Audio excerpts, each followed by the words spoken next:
So I'm going to do that. And then we're going to have the bulk of our focus, obviously, on those two categories: collaboration and connection, which are connected, and engagement. And then finally, in talking about this and planning to do this, we thought it might be smart to give the balance of whatever time we do have to just showing you what we're talking about and what we're actually asking teachers to do when they make a playlist. We've shown them how in PLCs and trainings, but that has definitely been the largest topic of conversation for the last several months now. So we thought it would be smart of us not to have you sit here and make a playlist today, but at least show you the steps that they're going through when they do bring it up. You can know more about the specifics of what they're discussing. And we do have, of course, starting with Drs. Smith, I'm going to mess this up, Drs. Smith, Booker, and Balknight's presentation just before break. Sort of our relaunch of Gaston Blended that surrounds this framework.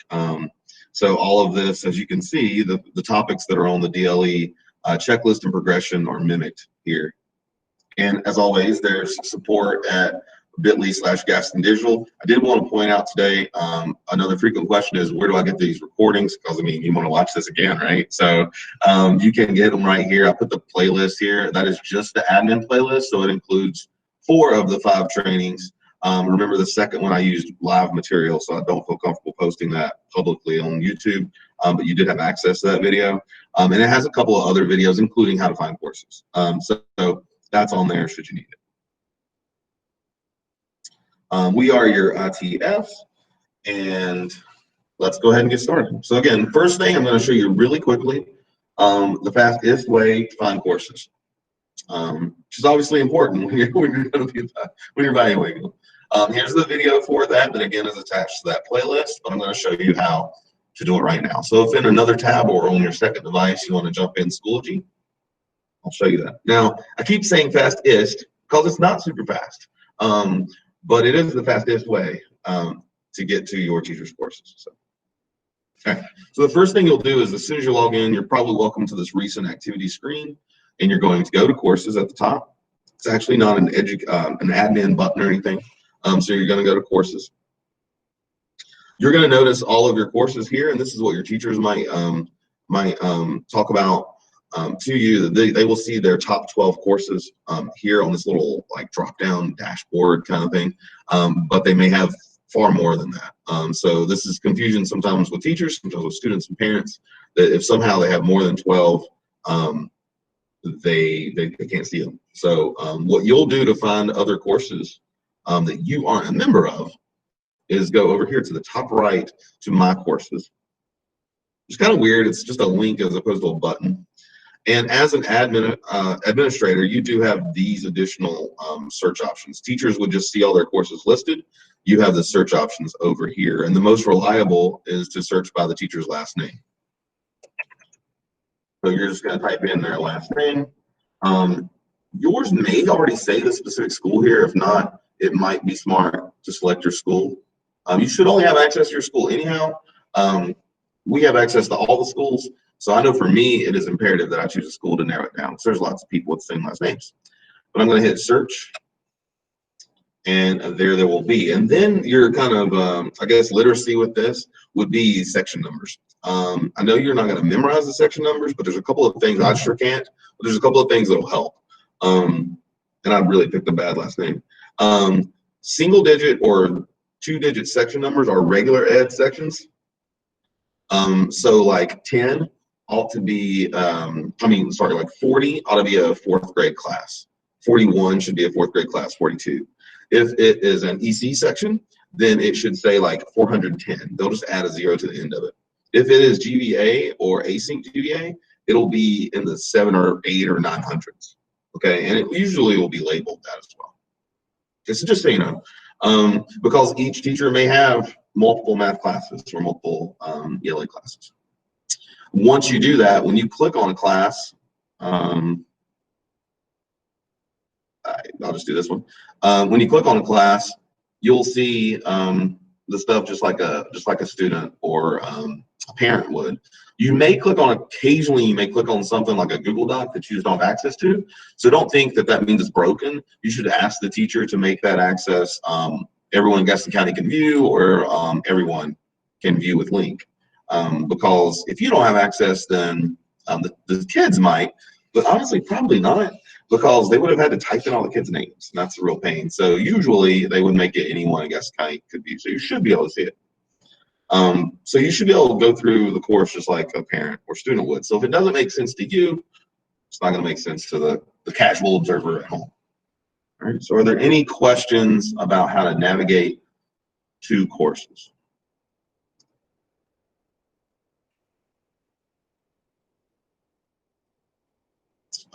I know I've worked with several of you when this started, and I know Megan and I worked. I think Miss Reed and I looked at it a couple times too. Several of us looked at it. Should I join all these courses? You know, it sounds good, but every teacher has 10, 12, 15 courses sometimes. So if you did that times everyone in your staff, your course list would be so long you're going to be searching it anyway. So it's pretty much as fast doing this. I know Tyler and I looked at it. And there is another way to get to a list of your faculty, but the way our access works, it doesn't give you a list of like your people with all of their courses. It's still a number of clicks. So this really does seem to be the best way.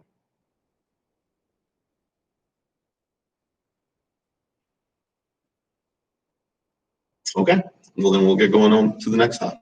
And that is the main topic of the day. If you have any questions about accessing that later, get the videos here and you can ask your ITF.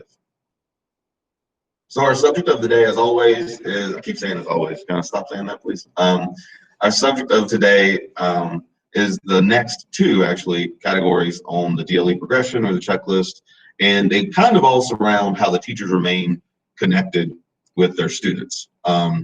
So again, they're called collaborative and connected and engaging, and I keep thinking back, I know that's the conversation in our office frequently lately, is that in the trio of doctors presentation kicking off Gaston Blended in December, engagement was the #1 response from teachers, along with the lyrics of the Fresh Prince of Bel Air theme song. But engagement was the #1 response from people when asking how to improve their courses. Engagement, along with, I think, motivation and accountability, all kind of hammered together. If we can get them in there doing the work, right? So we're going to talk about that a little bit. Again, here's a link to the full progression. I would recommend checking that out. It is Modern Teacher, so it is not, again, linked perfectly to Schoology, but it has all the bells and whistles that you might need straight from the Modern Teacher. Each time I suggest how we can go from basic all the way to a 4, because I've considered that in most cases, this is very doable to jump from we just got here to we're experts at it. So today is the first day I'm going to challenge that. Okay, so in collaborative and connected, all that progression asked of you at level 1 is to use basic discussions.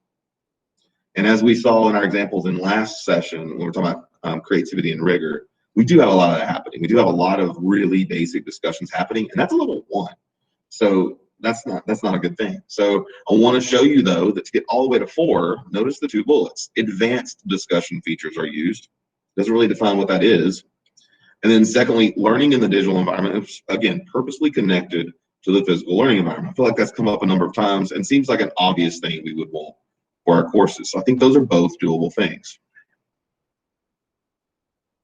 So then I pulled the checklist. As you've seen in the past, you'll notice that there's only 2 essential things on here. And just kind of to make it a little more manageable, kind of reword it a little bit. Learning flows from the DLE to the physical. We want to make sure that what's done remotely impacts what's done physically in the classroom. And then connections are made, and this is unique to us a little bit. Connections are made through updates, a menu, or a discussion board. Now, in looking at this in detail on the full progression, what they mean by connections are really connections between the teacher and student and parents, not students to students, though that's collaboration too, so we need that. But when we talk about updates, that's something we don't really use too much in Schoology. There's a button, there's a feature that does it, that works like Google Classroom or Class Dojo or anything else does, where you just send out an announcement kind of. But menu, when I look at menu, that's where I'm thinking, again, playlist pathway, okay? And when I look at discussion board and I'm talking about connection, I'm not just thinking about assignments, I'm thinking about discussion boards that are used, as I think I've shown you way back, for like a support discussion board, like a place where a student or parent could come to ask questions kind of semi-publicly, right? That they could post to the discussion board, ask a question, and then you might answer it, or heck, another parent or student might answer it. Well, another student might answer it. Then optionally, we have feedback elements that can happen in the discussion in the grade book through just messages to the student or parent.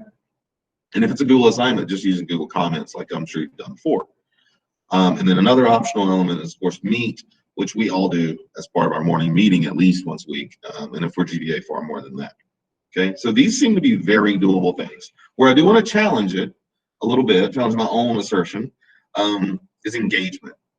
So it makes sense that the bulk of us would say, man, it's the problem, because yeah, it's a big ask to keep kids suddenly thrown into this engaged. So I kind of broke this down a little bit differently. I'm going to give you a moment to kind of look at slides 15 and 16, because man, that's a lot of stuff to unpack. Just check it out. I tried to highlight some things to keep us moving up this progression from 2 to 3 to 4. But please do just take a minute to check out slides 15 and 16.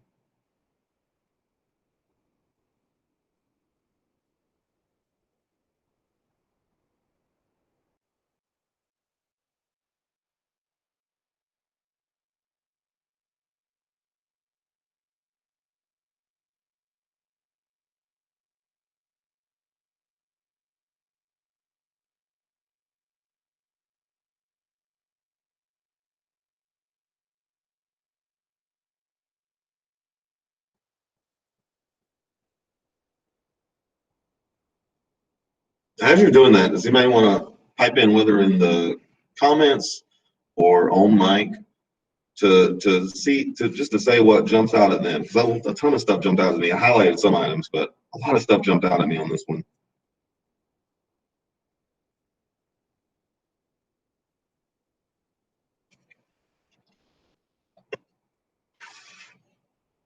Anything you didn't expect, maybe in a 2 or a 3, that you thought would have been a bigger ask, or vice versa, maybe?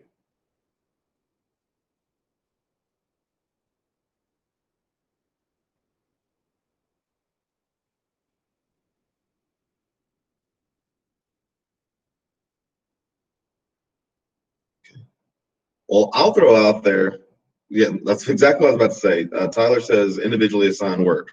I'll throw out there that I sure didn't think about that being less than, I don't know, perfect, less than level 4. But in thinking about what we're doing and where we're going, it makes perfect sense. It's not difficult to do that in Schoology. That's something that we could definitely train teachers to do. The button pushing of that is very, very easy. And some teachers do that. Angie says the word feedback jumps out at us, and notice that immediate feedback is an expectation at level 2. When we say student facing, Bill, we mean, and I don't know why it's even worded that way there, to be honest with you, because it should all be student facing. Student facing lessons means that the lessons the students actually see online, not your lesson plans, but the lessons they see online. So it's everything that you would put in Schoology. So it's kind of poor wording there. But I'm noticing immediate feedback at a level 2. Immediate feedback, not I'll give you feedback today. Immediate. So like an assessment that's built that gives you a grade immediately is level 2. Level 3, I saw individual assignments. Yeah, yeah, right. Angie says real feedback. So if you're going to get immediate feedback from that test, it also needs to be provided. There also needs to be real human feedback added to that with some delay. So that's what I would call level 3 there. And then level 3, the hyperlinks, visual layouts, titles, and images, that seems to me as being something that's kind of obvious that would be a basic skill. Then I looked at 4, and I saw badging, which I know has come up with several of you before. Digital media and embedded functionality sounds really fancy, but if you embedded a YouTube video or a lot of the stuff that Async's doing right now, it's that easily. But then the big one, self-paced learning and multiple learning paths. I mean, whoa. So I think looking at that engagement, you see a ton of different skills wrapped into that more align with how we plan rather than how we do the technology, right? And so that makes sense. And it makes sense then, right, that most people at that kickoff shared that their engagement was their biggest issue, because Gosh, just look at the sheer number of bullets. Yeah, it's an issue. It's hard to do. It's a lot of stuff to do. So I'm going to show you, because I knew this would take a lot of time just to kind of unpack this a little bit. I'm going to show you one very, very low-lying way. I kind of want to make sure that we're doing it each time, that I'm not giving you something that Colin, Teresa, and Abby, and Christy, and Chrissy, and Candace would do. I did a pretty good job with that. Not that we would do, because we're like supposed to be so techy, but something that anybody could do tomorrow that could increase their engagement a wee bit. Okay. So again, if we look at our checklist for engagement, the only thing we're being asked to include right this second that's essential is making it visual and interactive. Optional things mentioned are polls, which is done in Schoology, badging, any other tools you'd use to kind of motivate.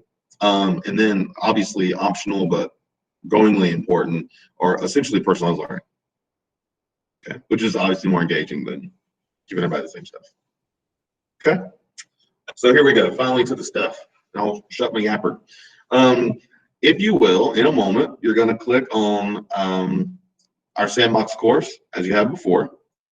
I believe I have it linked to take you straight in to the right item. I do not. So you're going to click on Learn It, Collaborative, Connected, and Engaging when you get there. And you're going to follow the directions that are there. I'm going to try not to give you any other instructions on that.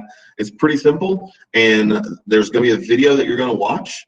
It's only 5 minutes long. It is me, unfortunately, but I wanted to give you an example of something a teacher could do, and please follow the directions as they are in the video, okay? It will work fine.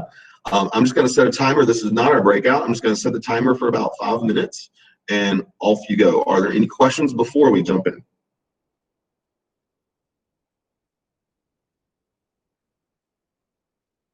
If you don't have access, remember I can pop up the code to let you in, or I can just put you in real fast. All right, I'm going to start your timer. Off you go. Thank you. I'll see you in 5.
Okay, so you should have been done with the video. I want to make sure that you have time to, how do we open the checklist? If you go to the, so you're watching the video. If you go to the course, where you started, it should be right here below it. So I'm kind of pretending that it's the playlist for our week that we would be doing if we were all in this class. So I'll give you another minute to just respond to the discussion, check through other people's responses, and wrap that up. I'm setting up your breakouts for right now, and I'll be back with you in about 1 more minute.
Okay.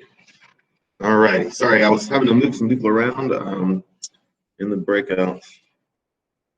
The way you would open the checklist is, I'm sorry, the playlist is you would go to the course. So I'm just going to jump in the course itself. And it's the playlist that's right here. So it's below the discussion. So basically the discussion would be the video and the live playlist is right below it, back in the course.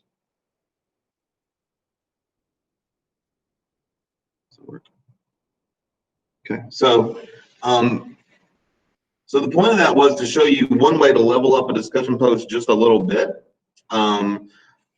If we check out our responses, we only have a few so far. So I'll give you a little bit more time to finish that off.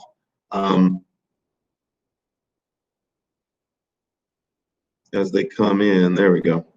There we go. Okay, so as those are coming in, but do we have again anybody that wants to share anything with the group that we noticed that levels it up just a hair?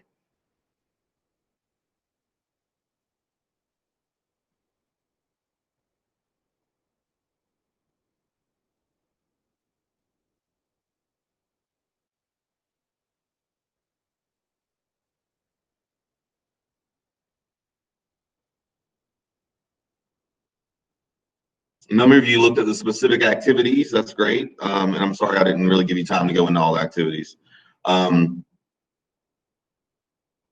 And you noted the benefit to audio recordings, to using more engaging things like Seesaw. A number of you mentioned, Bill mentions, just the fact that there's links and graphics alone make it a little bit more engaging.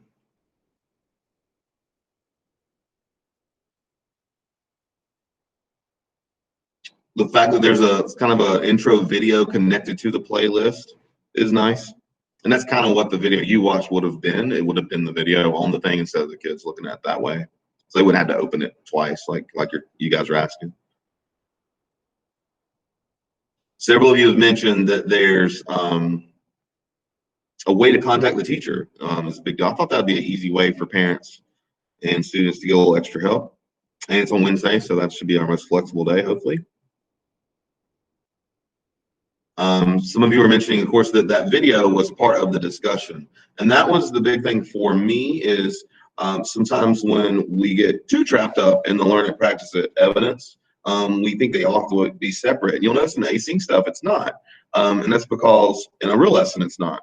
So it means you need to have those three elements. It doesn't mean you need to have three separate elements. So our Learn It mini lesson video, which is mine that you're looking at, is meant to be kind of a placeholder for what would be there for the teacher. But again, not ignoring the fact that that video isn't just a video. It should be a teachable video, meaning that you do have moments you pause and tell the student to go do something and bring them back. And if you're going to use a discussion board, you're using it to discuss open-ended questions like this, not to put in answers, not to provide answers to a math problem. And if you're going to use a discussion board, then there should be discussion, which implies that there's a conversation. So it shouldn't be a response, but a threaded response. And pausing mid-lesson was my easy way of getting two responses out of you, hopefully. So again, it's not rocket science. It's just something I hoped would be a way to level that up. And I brought up a discussion because it's mentioned so many times in the checklist and the DLE progression. Again, keeping in mind the progression isn't a Schoology thing, it's a modern teacher thing. So discussion boards are low-lying fruit to increase our collaboration. But I also brought it up because teachers through training are just now kind of realizing that pages aren't the only place you can put Learn It content, that the buttons that are connected to discussions and assignments are actually the same as pages. So what I mean by that is I don't have to put my video of my mini lesson on a page and then have a discussion board separate that makes it yet another link for a student. I can combine it like this and kill two birds. And the teachers that have come around to that, it sounds, again, not like it doesn't sound like a big deal at all, but you know how it is. If I can do it with one document instead of two, or one element instead of two, it is easier for me. So that's just an easy kind of little quick tip that I wanted to show you. So again, not expecting you to go, whoa, I've never seen this before. Just wanted to give you something easy we should think about. So the rest of our time, we're going to spend in what I'm going to call our exemplar courses. So in a moment, we're going to enter breakout rooms. Now, I did not do the breakout rooms the way that I have done the last two times. So you won't be with people from connected by AFs, and AFs, you won't have to keep notes on that document or anything like that at all. Since this is the last one concerning our checklist, I wanted you all to be able to discuss openly content that you're seeing and see what's happening in your courses and at other schools. So what we're about to do is I'm going to send you into random breakout rooms. I was editing them just a little bit to make sure there were people in each room because it assigned rooms to people that accepted the invite but weren't able to attend today. So I was trying to even it out a little bit. That's what I was doing a minute ago. So I'm going to send you into breakout rooms. It's going to automatically send you into breakout rooms because I'm going to use the breakout feature in Google Meet. So what I want you to do is I want you to bring up a course that's from your school that you think is doing a pretty good job of meeting the checklist. Keep in mind, if you have any reservations about that, we are not asking you to bring forth a course that you think is perfect. It's one that you think is on its way. So bring up what you think to be a course that meets the checklist well, and just take turns in 1 or 2 minutes just saying, this is what I think this teacher is doing really well. We don't need to point out what's not happening. I just want you to point out what you think they're doing well. If you need the checklist itself, again, it's linked on the slide 17 right here. So if you want to open it up, you can and kind of follow along to help you guide people through your course. So if you'll share your screen, show that teacher's course to just your breakout group. That won't be part of this recording, so you can feel safe in that. And openly discuss that teacher's course and just take turns. There should be 3 to 4 people in each group, along with AFs and ITFs sprinkled in. When we come back, our last thing will be just to calibrate what we are finding positive and perhaps negative in our courses that we need to work on. And then I'm going to use just a little bit of the time, as I said, to just show you what the teachers are having to do to make a playlist, just to kind of show you the basics of that, with the goal of you being aware, not able to do it tomorrow. Are there any questions before we break out? Okay. Well, because there's about 4 or 5 of you in each group, I'm going to give you a little buffer too. So I'll give you about 12 minutes to do this. The way Google Meet breakout works is a little bit different. So it is going to prompt you in a moment to join a breakout room. You're going to hit join. It will not bring you back. Okay, so I'm going to set a timer in Google Meet. So you'll see a little banner at the top that says, hey, this room's going to end in 12 minutes. But when that 12 minutes is up, it's going to say, hey, you should return to the room. I can't bring you back. So you're going to have to hit the button to return to this main room. So please come back. It'll have a button and you just hit return and it'll be okay. But it will be easier than having to do my crazy fangled way I was doing before we had this button, so don't worry. So I'm about to do that right now, and you should be sent to a group. I'll see you in 12 minutes. All right, looks like most of us are back. So as we return, are there any takeaways that anyone would like to share? Since this is kind of our last group discussion on the checklist for now. Any takeaways, things you saw that we need to increase across more courses, or things we need to look at as growth areas?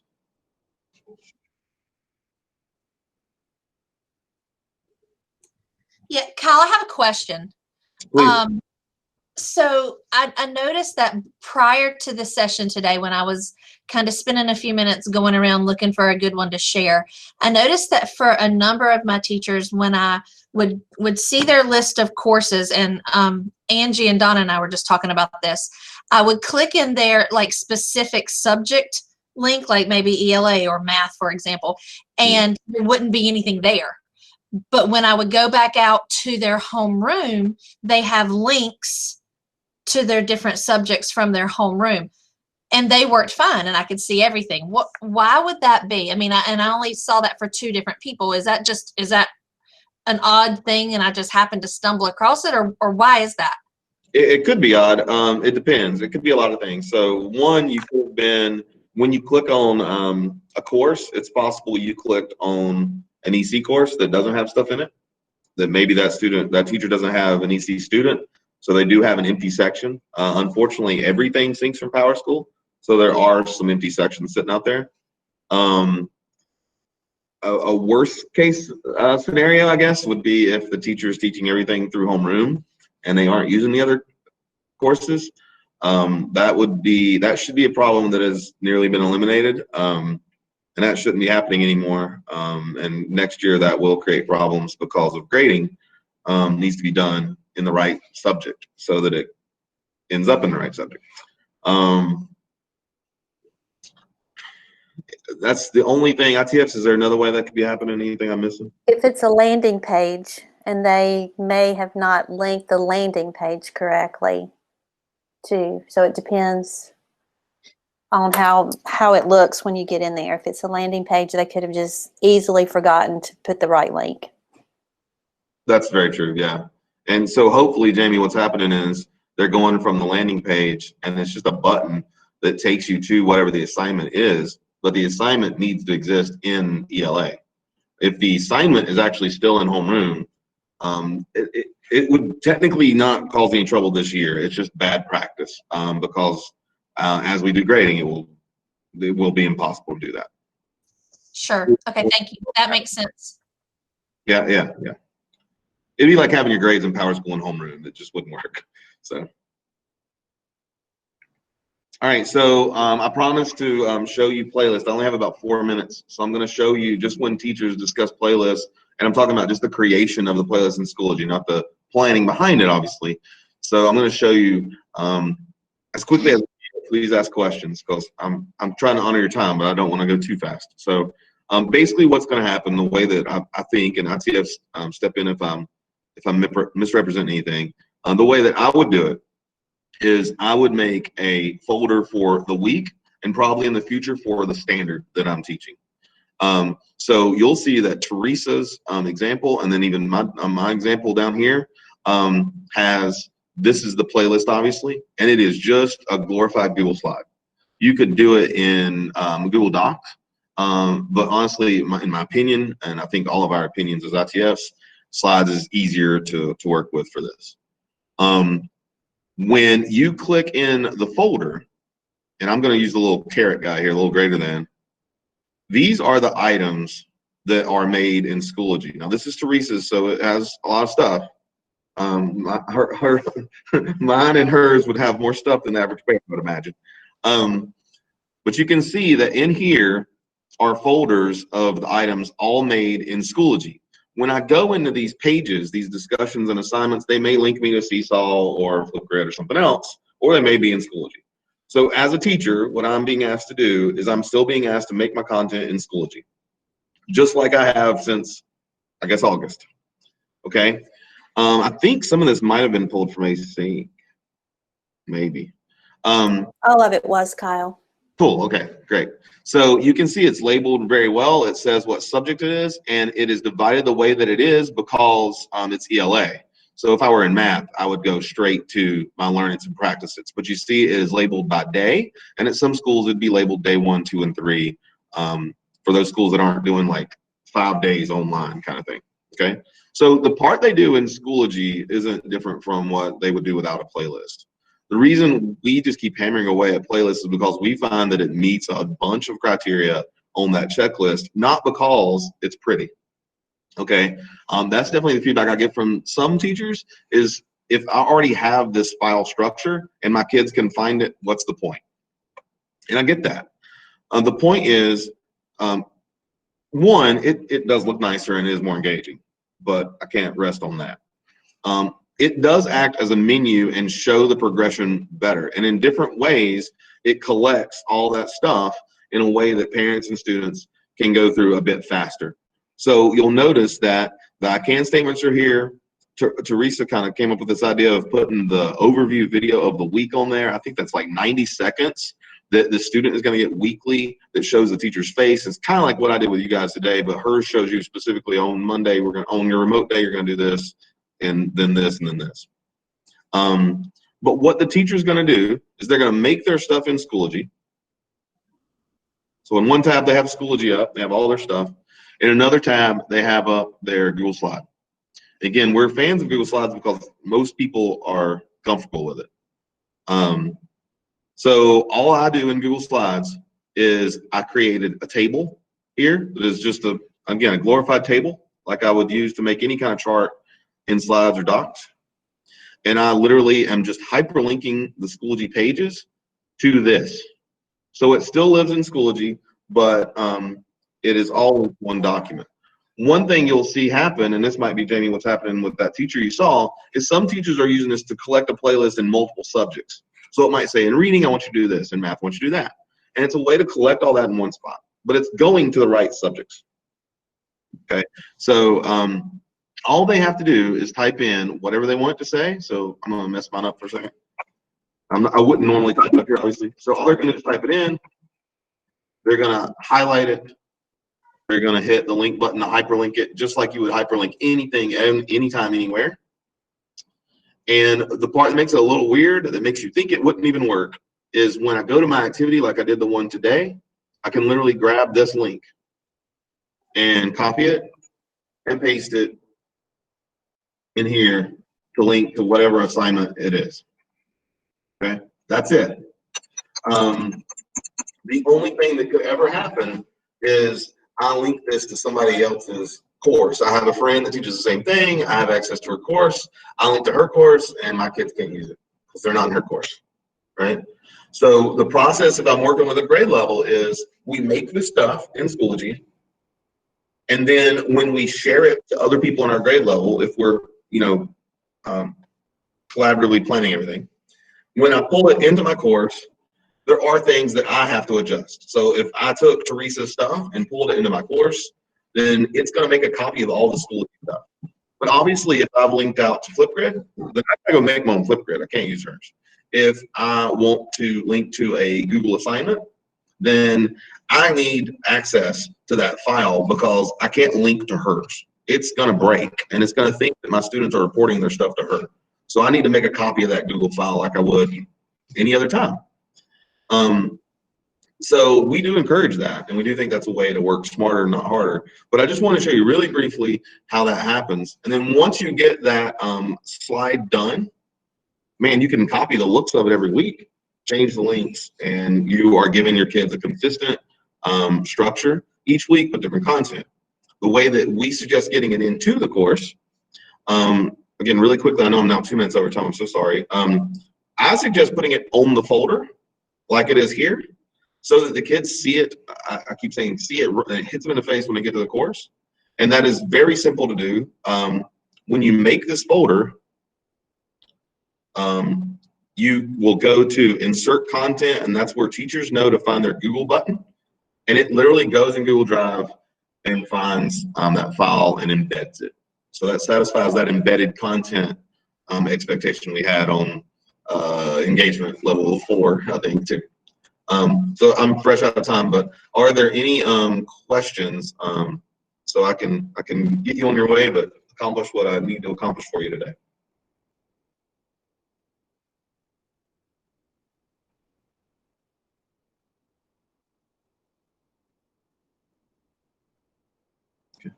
I think that as you go through the checklist, you'll find that there's a way to make the playlist work for a giant portion of it. And again, that's why we have tried to suggest that a number of times for people looking to do that.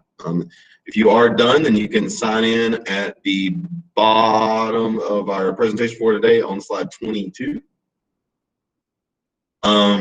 There's no artifact for today, so you can sign in there and go about your way, I guess. If you do want DLC credit for the last couple of sessions, last 3 sessions, please make sure you use that sign in and that you do turn in the artifact. Today you won't do that, but you can turn in the artifact there to get credit so that we can get you some DLC credit that's I know many of you need. That's it. I'm going to hang out for a little while. So if you do have any questions that you would rather ask privately, I'll be here. I'm going to stop the recording now, though, to save everybody any of those discussions.